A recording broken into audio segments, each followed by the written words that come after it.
আজকের এই ভিডিওতে আমরা দেখব আমাদের ওয়েবসাইটের ডাটাবেস কিভাবে ক্লিন করতে হয়। তো এটা করার জন্য আমাদের দুইটা প্লাগইন ইউজ করতে হবে। তো আমাদের সর্বপ্রথম প্লাগইন দুইটা ইনস্টল করে নিতে হবে। এটা করার জন্য আমাদের প্লাগইন যেতে হবে। প্লাগইন থেকে অ্যাড প্লাগইনে যাব। অ্যাড প্লাগইন থেকে আমরা সার্চ বারে লিখব ডাব্লিউপি। ডাব্লিউপি লিখব। ডাব্লিউপি লেখার সাথে সাথে আমাদের এই প্লাগইনটা ইনস্টল করতে হবে। যে আপড্রাফট প্লাগইনটা ইনস্টল করতে হবে আমাদের ওয়েবসাইটে ব্যাকআপ নেওয়ার জন্য। এরপর আমাদের আরেকটা প্লাগইন ইনস্টল করতে হবে।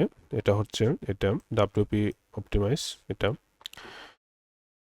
ইনস্টল করার পর আপনারা অ্যাক্টিভ করে নেবেন। আমি এই দুইটাই প্লাগইন ইনস্টল করে অ্যাক্টিভ করে নিয়েছি। এরপর অ্যাক্টিভ করার পর আমরা সর্বপ্রথম চলে যাব আপড্রাফট প্লাগইনে। আপড্রাফট প্লাগইনে যাওয়ার পর আপনি এখানে এসে এই যে ব্যাকআপ নামে এই যে অপশনটা আছে এখানে ক্লিক করবেন। এখানে ক্লিক করার সাথে সাথে আমাদের ওয়েবসাইটে একটা ব্যাকআপ চলে আসবে।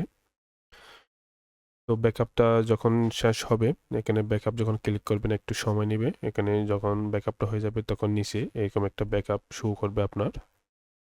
তো এটা শেষ হওয়ার পর আমরা চলে যাব WP অপটিমাইজ। এখানে চলে যাব। এখানে যাওয়ার পর WP অপটিমাইজ ড্যাশবোর্ডটা দেখা যাবে। এখান থেকে আপনার এই যে টেবিল নামে অপশনটা চলে যাব। এখানে যাওয়ার পর বন্ধুরা আমরা দেখেন এই যে এখানে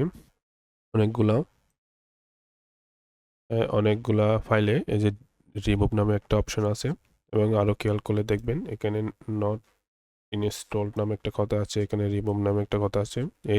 এইরকম যেগুলো আছে সবগুলো আমরা আস্তে আস্তে ডিলিট করব। এটা ডিলিট করার জন্য আমরা রিমুভে ক্লিক করব। রিমুভে ক্লিক করার সাথে সাথে এটা ডিলিট হয়ে যাচ্ছে। আপনাদের এরকম ডিলিট হবে না, আপনাদের এখানে দুইটা অপশন আসবে। আপনার এখানে দুইটা অপশনে ক্লিক করবেন টিক চিহ্ন দিয়ে, দুইটা অপশনে টিক চিহ্ন দিয়ে আপনারা এখানে ক্লিক করবেন এবং রিমুভে ক্লিক করলে সাথে সাথে এটা রিমুভ হয়ে যাবে। যখন একটা আপনি করবেন এই যে এইদিকে দুইটা টিক চিহ্ন আসবে, এখানে টিক চিহ্ন দিয়ে এখানে রিমুভ নামে একটা অপশন, এখানে রিমুভে ক্লিক করবেন। একটা করলে আপনার পরেরটা আর করতে হবে না, আরগুলো রিমুভ দিলে সবগুলো চলে যাবে। তো আপনি মনে করেন এগুলো রিমুভ করছেন কিন্তু দেখতেছেন আপনার সাইটে সমস্যা হচ্ছে। আমি একটু আমার সাইটে একটু রিলোড করি। আমার সাইটে কোনো সমস্যা হচ্ছে না আপাতত। যদি আপনার সাইটে কোনো সমস্যা হয় বা কোনো কন্টেনার বা কোনো কাজ না করে বা ভেঙে যায় তাহলে আপনি কি করবেন, আপনি আবার চলে যাবেন আপড্রাফট প্লাগইনে। আপড্রাফট প্লাগইনে যাওয়ার পর এই যে আমরা যে ব্যাকআপটা নিয়েছি এটা আপনি রিস্টোর করবেন। রিস্টোর করলে আপনার সাইট আগের মতো আবারও চলে আসবে। তো সাইট কীভাবে রিস্টোর করতে হয় আপনি যদি না দেখেন, আমার এই ভিডিওর শেষে আমি আমার কীভাবে সাইট রিস্টোর করতে হয় আমি এই ভিডিওর লিঙ্কটা দিয়ে দিব। আপনি চাইলে ওখান থেকে দেখে করতে পারবেন, আর না হয় আমি ডেসক্রিপশনে লিঙ্কটা দিয়ে রাখবো, আপনি ওখান থেকে গিয়েও দেখতে পারবেন। তো আজকের এই ভিডিওতে এতটুকু। আমি অন্য কোনো একটা ভিডিও দিয়ে অন্য কোনো টপিকস নিয়ে আলোচনা করব। সে পর্যন্ত আপনারা ভালো থাকবেন, সুস্থ থাকবেন। সবাইকে ধন্যবাদ।